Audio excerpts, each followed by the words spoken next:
안녕하세요. 반올림스쿨 찐쌤입니다. 오늘은 경기 초등임용 2차와 관련된 여러 질문들에 대하여 답변해보는 시간을 가지도록 하겠습니다. 저번에 제가 구글 설문지로 여러 가지 질문을 받아보았는데 꽤 많은 분들께서 질문을 해주셨더라고요. 그 중에서 많은 분들이 중복해서 해주신 질문에 대해서 답변해보는 시간 가지도록 하겠습니다. 오늘 이 영상에 나오지 않는 질문들에 대한 답변은 영상 더보기에 있는 링크에 접속하시면 확인할 수 있습니다. 오늘 Q&A 순서는 다음과 같습니다.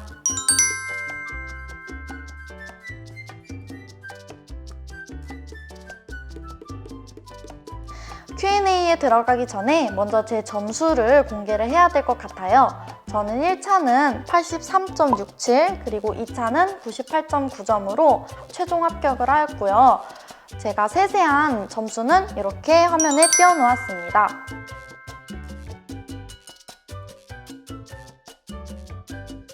먼저 첫 번째 주제입니다. 12월에서 1월까지의 준비인데요. 첫 번째 질문입니다. 지금 시점에서 어느 정도 공부가 되어 있는 상태였나요? 저는 딱 1차 합격 발표 날까지 어떻게 공부를 했냐면 주 4회 정도를 하였고 기출이랑 임용 관련 교재에 있는 문제를 계속해서 풀었습니다. 그리고 복기도 했는데 복기는 초반에는 열심히 하다가 나중엔 점점 지쳐서 제가 부족하다고 생각하는 부분에만 복기를 하게 되었습니다. 시책 관련 공부는 저는 시책은 어느 정도 다 읽었던 상태였고 머리로는 이해를 하지만 이게 말을 하기에는 아직 부족한 그러한 준비 상태였습니다. 그리고 전체적으로 저는 큰 계획 없이 주먹보고식으로 좀 했어요. 그리고 이 당시에 틀 관련해서 질문해 주셨는데 틀은 다른 거는 안 했고 영어 틀만 했었어요. 왜냐면 저는 영어에 가장 자신이 없어서 선배들한테 받은 틀 중심으로 영어 만능 틀은 계속해서 쌓아가고 있었습니다. 이렇게 해서 12월 합격 발표 날까지는 이 시험이 어떻게 진행되는지 정도 파악하는 데 중점을 두었습니다. 두 번째 질문입니다. 합격 발표 후부터 시험 전까지 어떻게 공부했나요? 각 영역별로 말씀을 드릴게요. 집단 토의는 일주일에 2번 정도 하였고 크로스 스터디를 진행하였습니다. 그리고 심층 면접은 주 3, 4회를 하였고 막판에는 전화 스터디를 하면서 매일매일 했었습니다.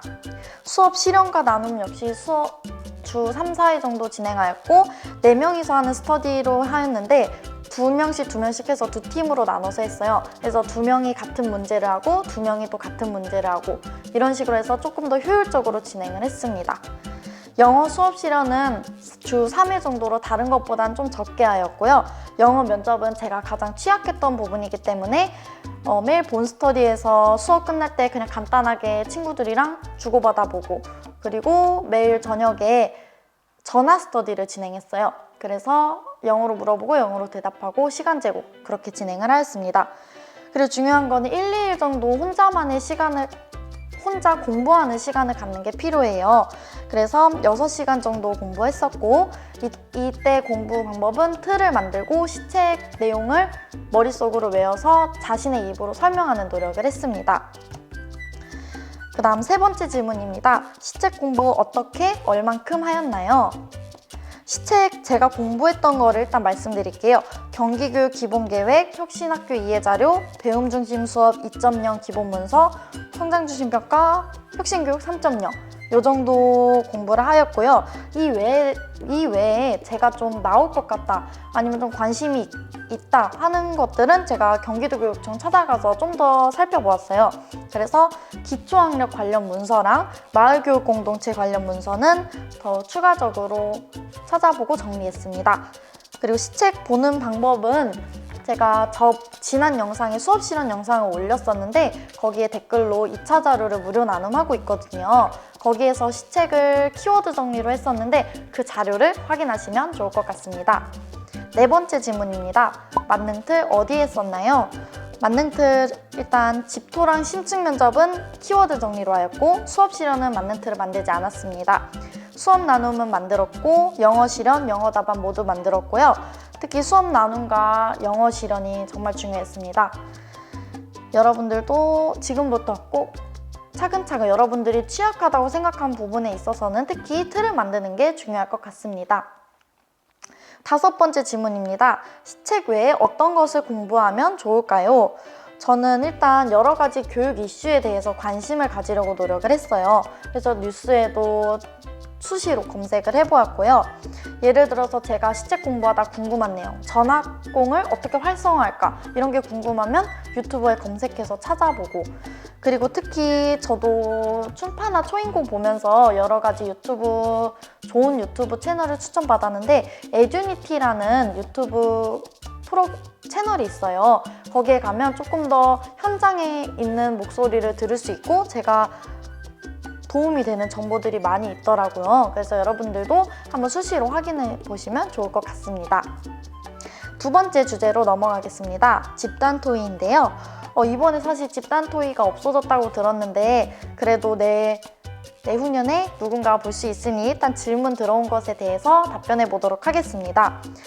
첫 번째 질문입니다. 중요한 점과 감점 포인트는 무엇일까요? 정말 감점 포인트라고 생각하는 거는 발언권을 독점하는 거예요. 그래서 발언권을 경합할 때 양보하지 않고 계속 자기가 말을 하려고 한다든지, 그리고 지나치게 많이 말할 때 그런 것도 다 감점 포인트라고 생각을 했고요. 특히 경청하지 않는 태도도 감점 포인트라고 생각했습니다.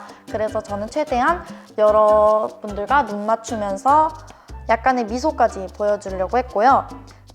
또 감점 포인트는 흐름을 깨는 내용입니다. 예를 들어서 학부모 측면 끝나고 이제 학교 측면 하고 있는데 다시 학부모 측면으로 돌아온다든지, 이렇게 문제에 대한 해결 방안을 말할 때 측면을 왔다 갔다 하는 거를 좋지 않게 보셨던 기억이 있습니다.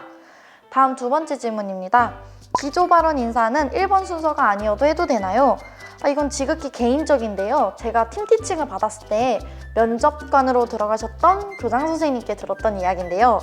그분께서 말씀하시길 그냥 인사를 빼라고 하셨어요. 왜냐하면은 그 면접관들도 굉장히 많은 수험생을 만나는데 계속 기조 발언 처음마다 인사를 하는 거예요. 근데 기조 발언이 60초인데 그 60초가 굉장히 중요한 시간인데 그렇게 인사로 약 10초 정도를 날리니까 그러지 말고 바로 본론부터 얘기해서 자신의 그런 기조 발언 시간을 충분히 확보하는 것이 좋다고 이야기를 하셨습니다. 다음 주제로 넘어가겠습니다. 심층 면접입니다. 첫 번째 질문인데요. 심층 면접 준비 어떻게 해야 하나요? 저는 일단 시책을 읽고 키워드를 정리했습니다. 이때 글로만 그냥 읽지를 말고 실제로 이게 어떻게 적용되는지, 사람책 프로그램이 있다면 그게 무엇인지를 정확하게 알려고 노력을 했어요. 그래서 저는 기초학력 지원 사이트를 이용한다 하면은 그 사이트가 꾸꾸 사이트고 꾸꾸 사이트에 들어가서 어떻게 운영이 되는지를 확인을 하였습니다. 다음으로는 내 교육 철학을 정리하였는데요. 꼭 시책 내용뿐만 아니라 자기 자신과 관련된 교육 경험이나 여러 가지 자기 자신과 관련된 내용들이 나와요. 그래서 그런 것도 정리를 해두시면 좋을 것 같고요. 이때 시간이 남는다고 고민하시는 분이 계셨는데 이거는 배경 지식을 넓혀야 돼요. 그러다 보면 오히려 나중에 이제 시간이 부족할 정도로 내가 할 말이 많아지게 되는데 만약에 여러분들이 떠올리기 힘들다면은 측면을 나눠서 생각하면은 훨씬 더 다양한 이야기거리가 나오고 좋습니다. 네, 2번째 질문입니다. 즉답형 준비는 어떻게 해야 되나요? 심층 면접, 모든 면접이 그렇지만 되게 조리 있게 말하는 게 중요해요. 논지와 논거, 이 구조로 계속 말하는 연습을 하셔야 되고요. 부족하다 하면 저도 그랬는데 전화 스터디를 진행을 하였어요. 그래서 최대한 연습을 많이 해주셔야 돼요. 새로운 것을 그 자리에서 시험장에 가면 새로운 것을 말하기보다는 자기가 그동안 했던 것을 여러 가지 조합을 해가지고 말하는 경우가 많기 때문에 최대한 많은 질문에 대해서 다양하게 답해보는 연습이 중요합니다. 3번째 질문입니다. 중요한 점, 감점 포인트는 무엇일까요? 저는 시간 지키기와 가지수 채우기를 정말 중요하다고 보았는데요. 가지수 채우기 같은 경우에는 하나만 말하지 말고 2-3가지 정도 말하라고 하셨습니다. 그리고 서론은 저는 1줄 정도 넣었고요. 결론은 시간이 없어서 뺐습니다. 그리고 담화표지어처럼 첫째, 둘째 이렇게 명확하게 해줘야 되고 논지에는 용어를 언급을 해줘야 됩니다. 특히 구상형의 경우 한 문항당 2분 정도가 안 넘어가게 했던 것 같아요. 그래서 시간 관리를 위해서 또 내가 몇 문장 정도 말했을 때 몇 분이 나오는지까지 체크를 했습니다.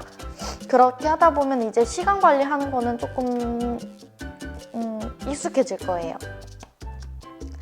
다음 4번째 질문입니다. 추가 질문이 있나요? 면접관 분들께서 자성서에 관련된 추가 질문을 음성으로 하셨습니다. 5번째 질문입니다. 문제 면접관이 읽어주나요? 그냥 딱 이렇게 오면은 펼쳐진 문제를 그냥 눈으로 읽고 대답하면 되고 자성서만 면접관이 읽습니다. 다음 주제로 넘어가겠습니다. 수업 실현인데요. 첫 번째 질문입니다. 수업 실현 준비 어떻게 했나요? 저는 수업 실현의 경우 문제가 되게 경기의 경우 독특하게 나오기 때문에 따로 만능 틀은 준비하지 않았어요. 그럼에도 불구하고 고정 틀은 있었는데요. 예를 들어서 순회 지도할 때 각 다양한 학생을 어떻게 지도할 것인지, 어떤 발문을 할 것인지, 그리고 모둠 구성을 제가 미리 해놨어요. 여기에는 협력 모둠, 저기엔 배려 모둠, 누구누구, 그리고 각 모둠에는 어떤 특성을 가진 어떤 아이가 있는지 이름까지 정해놓았어요. 수업 실현을 하다 보면은 계속 같은 이름만 쓰면 안 좋기 때문에 여러 가지 이름을 말하느라 되게 버벅대고 그런 경우가 많더라고요. 그래서 저는 뭐 정은이면은 학습 부진하다 이런 식으로 학생 이름과 그 학생의 특성까지 같이 정하고 배치도 제가 생각을 해놨습니다. 그래서 딱 그 학생 이름 부르도록 연습을 했었고요. 그리고 제 수업 규칙 같은 경우에는 미리 적어 놓았어요. 저의 경우에는 목소리는 단계로 이야기를 했었는데요. 뭐 지금은 1단계로 이야기해볼까요? 이런 식으로 해서 지도를 하는 방법을 적어 놓았습니다. 네, 그리고 특색 있는 수업의 경우 복기를 열심히 하였어요. 예를 들어서 거꾸로 수업이나 프로젝트 수업처럼 조금 일반 수업 느낌이 안 나는 그런 경우에는 제가 따로 복기를 열심히 하였고요. 배움 중심 수업 2.0 시책이 정말 좋았어요. 그래서 이걸 읽어보면서 배움 중심 수업은 이런 거구나, 그리고 발문은 어떻게 해야 되는 거나 하고 깨달았습니다. 그리고 이걸 바탕으로 저의 고정 발문과 대답을 만들어 보았는데요. 주로 확산적 발문을 많이 사용하였습니다. 예를 들어서 우리 누구의 발표에 대해 질문할 내용이 있나요? 누구는 어떻게 생각했나요? 누구의 발표에 대해 보충하거나 느낀 발표할 친구 있나요? 라는 발문들을 사용하였고, 학생들의 대답의 경우 선생님 무슨 활동을 해보고 싶어요? 그 누구는 누구가 이렇게 발표해서 참 좋았어요. 이런 식으로 고정적인 발문과 대답, 어느 수업에서나 쓸 수 있는 배움 중심 수업과 관련된 발문과 대답을 정리를 해놓았습니다. 그리고 정말 중요한 것은 수업을 많이 해보고 많이 보는 거예요. 그리고 다른 선배나 스터디원들에게 자신의 수업을 보여주면서 결점을 찾는 노력도 중요합니다. 두 번째 질문입니다. 활동 어떻게 구성하나요? 저의 경우 동기유발은 실생활과 관련지어서 많이 하는 편이었어요.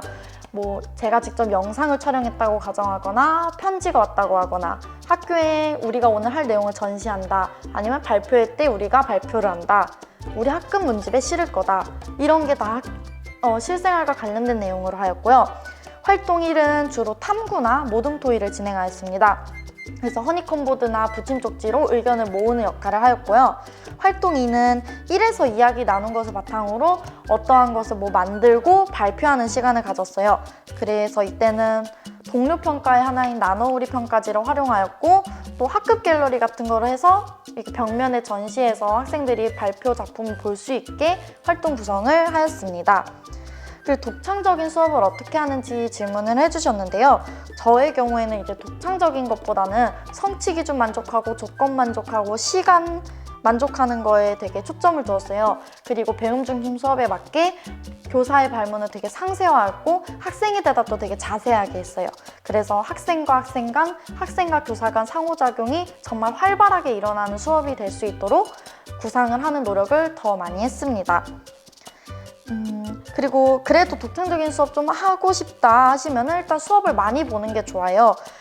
저의 경우도 발표를 항상 허니콤보드로만 했었는데 다른 스터디원의 수업에서 생성가시 발표 그런 걸 했더라고요. 그래서 그러면 그러한 아이디어를 하나 얻어올 수 있기 때문에 수업을 많이 보는 것도 중요합니다. 그리고 참고로 저는 활동에서 저의 무기라고 해야 되나? 제가 가장 자신 있다고 생각하는 걸 넣었는데요. 그런 게 뭐 예를 들어서 첫 번째로는 우리 다 함께 정해보았던 활동을 이제 시작해보겠습니다. 그래서 활동을 함께 정했다는 말을 넣었고요. 두 번째는 표현 방법을 다양화했어요. 꼭 글로만 쓰는 게 아니라 뭐 그림으로 해도 되고 역할극으로 해도 되고 학생들의 개성을 존중하는 느낌을 넣었고요. 세 번째는 나눠우리 평가지라는 동료 평가를 하였고, 이때 평가 기준을 교사가 그냥 정해서 제시하는 것이 아니라 함께 이야기를 나누면서 평가 기준을 정할 수 있도록 하였습니다. 그리고 만약에 활동 짜는 것이 어려우면은 성취 기준이나 학습 목표 보고 쪼개가지고 성취 기준의 학습 목표의 앞쪽에 활동일, 뒤쪽 활동일 이런 식으로 하는 연습을 하면 좋을 것 같습니다. 세 번째 질문입니다. 조건에 없어도 순회 지도할 때 다무나 부진 학생이 있다고 가정해야 하나요? 저는 정답은 없다고 생각하지만 저는 그렇게 하지는 않았고 칭찬을 위주로 했어요. 조건이 없는데 이렇게 굳이 힘든 상황을 만들지 않으려고 하였고요. 어떤 분의 경우에는 어차피 조건에는 그러한 개성이 있는 아이들을 지도하는 게 담겨 있으니까 또 칭찬 같은 것도 추가적으로 하면 좋을 것 같다라고 하셔서 저는 그렇게 했고요.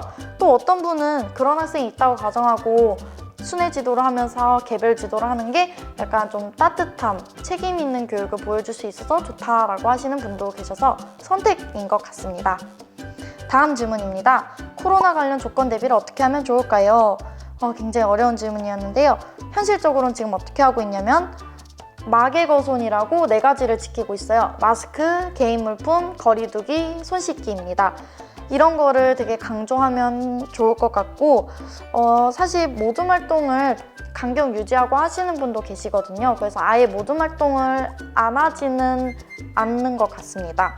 그리고 예를 들어서 이렇게 앞에서 발표할 때 저의 경우 원마커나 스티커 이용해서 발표 자리를 지정을 했었어요. 그러면 서로 저학년의 경우 이제 붙을 수도 있으니까 거리 유지도 되고 좋더라고요. 그래서 이러한 세심한 배려가 그런 조건을 대비할 수 있지 않을까 하는 생각이 들었습니다. 다음 질문입니다. 성장 중심 평가 요소는 어떤 것이 있나요? 저는 체크리스트와 동료 평가를 주로 활용하였고요.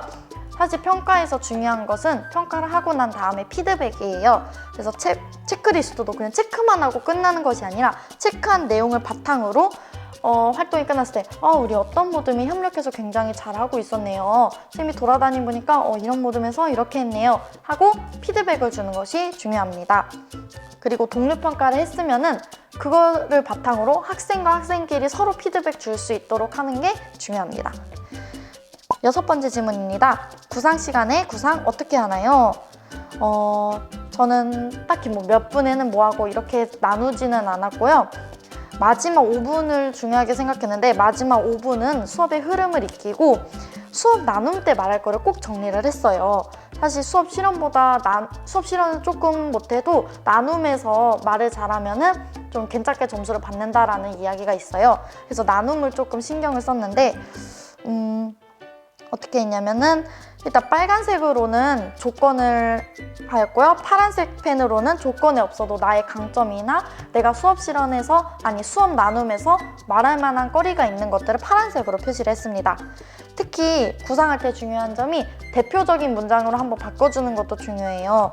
예를 들어서 제가 논지를 그림으로 된 다문화 학생을 지도하기 위해 그림으로 된 국어사전을 줬습니다 라고 하는 것이 아니라 이거는 논거로 빼고 논지를 개개인의 특성에 맞는 학습 자료를 제공하였습니다. 이런 식으로 대표 문장으로 바꿔주는 거예요. 그리고 논거에는 내가 오늘 수업 때 그 논지를 위해 내가 했던 구체적인 내용을 넣으면 되게 짜임새 있고 듣기도 편한 그런 수업 나눔이 될 것 같습니다. 그리고 어쨌든 구상지에는 학습 목표와 관련된 핵심 발문 외에는 자세한 발문은 적지 않았어요. 왜냐면 발문의 경우 제가 늘 하던 거라 어느 정도 내재화가 되어 있었기 때문이고요. 발문보다는 학생이 어떻게 대답하는지, 왜냐면 그 대답은 매번 그 수업 내용에 따라서 좀 달라지거든요. 그래서 그러한 것을 자세하게 하는 역할을 하였습니다. 그리고 그것에 대한 피드백이나 학생 피드백은 어떻게 할 것인지를 정했습니다. 그리고 구상지 관련해서 여쭤보셨는데 구상지는 A4보다 컸어요. 근데 A3인지 B4인지는 잘 기억이 안 나는데 굉장히 커서 수업 내용까지 다 들어가 있거든요. 그래서 제가 그 분께 구상지 찢으면 안 되냐고 여쭤봤는데 찢으면 안 된다고 하시더라고요. 그래서 저는 일단 이렇게 세로로 접고, 보통 저는 수업 실현 연습할 때 세로로 접고 이렇게 해서 3등분해서 최대한 손바닥 안에 들어가게 했거든요. 그래서 그 당시에도 접어 손바닥 안에 들어가게 구상지를 접었습니다. 그리고 최대한 구상지를 안 보려고 노력했고요. 학생이 발표해서 그 학생이 발표를 들으면서 이렇게 하면서 살짝 보거나, 아니면 순회지도 하면서 체크리스트 하는 그런 행동을 할 때 잠깐 보거나, 그런 식으로 했습니다. 다음 주제로 넘어가겠습니다. 수업 나눔인데요. 첫 번째 질문입니다. 수업 나눔 틀 어떻게 하나요? 저번 영상에 올린 자료 꼭 확인해 주시고요. 간단히 말하자면 서론은 경기교육 또는 나의 수업 철학, 본론은 논지랑 논거를 구조로 해야 되고 2갈씩 용어 명확히, 결론은 그 결과 앞으로도 이러한 단어 표지어를 써서 발전 방향을 이야기해주면 됩니다. 두 번째 질문입니다. 수업 실현 15분을 다 채우지 못했을 때 바로 수업 나눔을 시작하나요? 바로 시작하지 않고 대기석에서 기다린다고 합니다. 저의 경우 10초 정도 남았기 때문에 바로 수업 나눔석으로 이동했습니다. 네, 다음 주제입니다. 영어 수업 실현인데요. 첫 번째 질문입니다. 영어 수업 실현 어떻게 준비하나요? 첫 번째로 만능 틀을 만드는 게 중요합니다. 이때 혼자 다 만들지 말고 여러 자료 참고해가지고 스터디원끼리 이야기도 해서 본인만의 자료를 만드시면 좋을 것 같습니다. 저는 먼저 선배들의 만능 틀이나 춘파, 초인공에 있는 자료를 활용하였고요. 스터디원들과는 어떤 좋은 게 있는지 공유를 하고 서로 좋은 아이디어 나누고 순회지도 방법이랑 또 순회진호 방법도 다시 공유하고 다시 저만의 만능 틀을 만들었습니다. 근데 여기서 창의적 요소를 추가하고 싶다 싶으시면은 저의 경우 에듀네 우수 수업 동영상에 들어가 봤어요. 그래서 거기에서 영어 동영상을 몇 개를 보았는데 선생님들이 하시는 몇 가지 좋은 활동이 있어서 활용하시면 좋을 것 같습니다. 그리고 그것을 만능 틀에 반영하면 되는데, 예를 들어 저의 경우에는 만능 틀에 4비트 클랩을 넣었어요. 이게 제가 에듀네 동영상에서 보고 넣은 거라서 흔하지 않았던 내용인데요. 이것은 실제 영어 수업 실현에서도 활용을 하였고요. 그걸 덕분에 읽기 부진화 그런 조건도 만족을 하였습니다. 그래서 되게 좋았고, 마지막으로는 이 틀을 완벽하게 외우는 것이 중요해요. 반복적으로 계속 연습하시면 좋을 것 같습니다. 여기서 영어 수업 실현에서의 팁은 정말 중요한 것은 톤을 높게 해서 되게 밝게 하는 거예요. 그래서 정말 활짝 웃고 톤도 한층 더 높여서 리액션도 과장해서 하고, 그렇게 함으로써 마치 나 이 수업을 되게 즐기고 있고 영어 되게 잘한다는 느낌을 주면 됩니다. 두 번째 질문입니다. 영어 활동 구성할 때 듭말 통합이라면 한 활동에 듭말이 포함되어야 하나요? 아니면 나눠서 따로 해도 되나요? 이 활동 구성과 관련된 질문을 정말 많이 해주셨는데 저의 경우 사실 통합될 수밖에 없었어요. 활동 1에서 그냥 듣기만 한다는 게 저는 좀 어렵다 생각했거든요. 왜냐면 듣고 따라 말하기 정도는 하니까. 하지만 초점을 어디에 두냐에 따라서 좀 달라질 것 같아요. 그래서 예를 들어서 듭말이면은 대부분 듭말은 쉽게 조건을 채우기가 쉬운데, 이제 듭말이면 일스를 안 한다는 느낌, 읽기와 쓰기를 안 한다는 느낌으로 가고, 듣말 읽기면 활동 2에서는 리드를 초점을 맞추고, 활동 3은 게임을 했는데 이것도 리드를 같이 할 수 있는 그런 활동을 구성했습니다. 그리고 듣말 읽으면 활동 2에 읽스를 보통 넣거나 아니면 쓰기에 집중을 하거나, 그리고 활동 3은 듣말 읽스 모두가 통합된 그러한 게임으로 구성을 하였습니다. 그래서 어쨌든 듣말 읽스 순서대로 이제 배우고 난이도도 높아지잖아요. 그래서 쓰기가 들어가면 살짝 듣말이 어쨌든 들어갈 수밖에 없게 되고, 여러분들이 너무 딱 분절적으로 나눠서 생각을 안 하시는 게 좋을 것 같아요. 활동 1, 2, 3의 전체적인 흐름, 그리고 점점 더 넓게 배워지고, 처음에는 반복적인 연습하다가 나중에는 유창하게 말하기로 넘어가는 것처럼 그렇게 흐름을 생각하면서 짜는 게 기능으로 구분하는 것보다 더 좋을 것 같습니다. 그리고 여러분들이 되게 이 영어 활동에 대해 되게 자세하게 질문해 주셨는데, 그거는 아까 말했듯이 더보기의 링크를 참고해 주세요. 다음으로는 영어 면접입니다. 첫 번째 질문입니다. 영어 면접 어떻게 준비하나요? 저는 이것도 틀 만들었습니다. 자료를 확인하시면 좋을 것 같고, 부족하다고 느껴서 전화 스터디도 진행했습니다. 그리고 제가 또 듣기로는 여러분들이 영어 면접에 대해 또 어려움을 겪는 분들 그 시험장 가서 내가 모르는 문제가 나왔다고 하더라도 아무 말 하지 않고 시간을 보내는 것보다는 무슨 말이라도 영어를 하라고 하셨어요. 그래서 그런 맞는 답안을 준비하면 만점은 아니더라도 어느 정도 점수는 챙겨갈 수 있거든요. 예를 들면은 앞으로의 의지와 관련된 답안을 한번 꼭 준비해 보세요. 그래서 시간이 너무 남는다 하면은 면접 질문에 대한 내용을 내가 조금밖에 대답을 못했으면 마지막 말에는 그러한 내용을 바탕으로 나는 이런 것도 공부하고 이런 것도 해서 이러한 교사가 될 것이다 라고 영어로 말하면은 시간도 채우고 어쨌든 가만히 있는 것보다 훨씬 낫거든요. 그래서 앞으로의 의지와 관련된 답안을 준비하시기 바랍니다. 두 번째 질문입니다. 면접관 앞에서 즉답을 해야 하나요? 네, 그렇죠. 생각할 시간 잠시 갖고 하는 거고요. 세 번째 질문입니다. 여기서 생각하고 답변 드리겠습니다. 이상입니다. 이런 말들 모두 영어로 해야 되나요? 네, 그렇습니다. 제가 썼던 거는 Let me think about it 또는 I will answer the question number 1, I will answer the question number 2 이런 식으로 하거나 마지막 마무리되는 Thank you for listening 이렇게 해가지고 모두 영어로 했습니다. 마지막 주제로 넘어가겠습니다. 첫 번째 질문입니다. 시계는 어떻게 준비하였나요? 저는 시계는 카시오 시계라고 그때 가장 많이 썼던 시계를 하였고요. 시간이란 분이 되게 잘 보이는 걸로 했어요.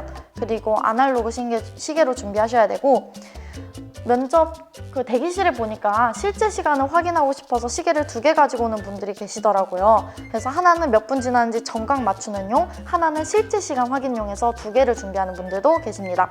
저는 그냥 하나만 준비하고 몇 분께 시간을 여쭤봤습니다. 팁을 드리자면 수업 실현할 때 손목 시계는 그 시계가 보이는 걸 손목 안쪽에다 놓으세요. 그러면 수업 실현할 때 이렇게 보는 것보단 이렇게 보는 게 훨씬 더 보기 쉽고 티도 잘 안 나서 좋습니다. 그리고 다른 때에는 저는 시계를 여기 책상 앞에다가 이렇게 세울 수 있잖아요, 시계. 그래서 세워놓고 답안 면접 진행하였습니다. 그리고 그 시험실에서 타이머나 그런 시계가 어떻게 구성되어 있는지 궁금하다는 분들이 계셨는데 제가 잘 기억은 안 나지만 구상실의 경우에는 현재 시각이 적혀 있었고 시험장에 갔을 때는 수업실의 경우 타이머가 있는 것으로 기억했고 다른 면접은 타이머를 본 기억이 없어요. 그래서 이 말은 즉슨 실제 시험 볼 때는 거기에 놔져 있는 전자시계를 볼 시간이 거의 없어요. 내 시계 보는 것에 거의 익숙해졌기 때문에 그냥 본인의 시계 보는 연습하시고 들어가는 것이 제일 좋습니다. 제가 봤던 시계는 이렇게 직사각형으로 되어 있고 전자시계였습니다. 두 번째 질문입니다. 모든 영역 시험 중에 시간 확인 어떻게 하셨나요? 타이머 볼 수 있나요? 제 시계 봤고요. 다음 세 번째, 의상과 관련된 조언 부탁드립니다 하셨는데 의상이 그렇게까지 막 중요하다고는 생각을 안 하는데 저는 수업 실현을 일단 편하게 하려고 바지를 입었어요. 실제로 이 블라우스를 입고 수업 실현 있는 날은 다 이 블라우스에 약간 짙은 분홍색 바지 입었었고요. 근데 둘러보니까 치마 입은 사람이 많더라고요. 저는 그리고 집단 토의랑 신층 면접할 때는 원피스, 트위드 소재로 된 겨울용 원피스를 입었습니다. 그리고 또 이렇게 어디서 들었는데 그냥 검정 색깔만 입는 것보다 좀 색깔 들어가게 입는 게 좋다 해서 저는 바지도 짙은 분홍색으로 입고 원피스도 남색깔로 입었습니다. 어쨌든 깔끔하게만 입으면 됩니다. 네 번째입니다. 시험장 공간은 어떤가요? 공간은 영상보다 넓습니다. 영상하고 같게 생각하지 마시고 영상보다 넓으니까 그 공간 활용을 최대한 잘 하시길 바랍니다. 다섯 번째 질문입니다. 면접관에 원어민이 계시냐고 물어보셨는데 원어민 안 계시고 세 분 다 한국분입니다. 여섯 번째입니다. 구상지 보고하셨나요? 네, 구상지 보고했습니다. 일곱 번째 질문입니다. 스터디용끼리 비슷한 수업 스타일이면 안 좋은 영향을 미치냐고 물어보셨는데 저도 같은 고민을 했었어요. 근데 사실 같은 고사장에 같은 대기실에 같은 면접관 걸리는 게 좀 쉬운 일은 아니거든요. 그리고 아마 그 스터디언뿐만 아니라 다른 사람이랑 또 비슷할 거예요.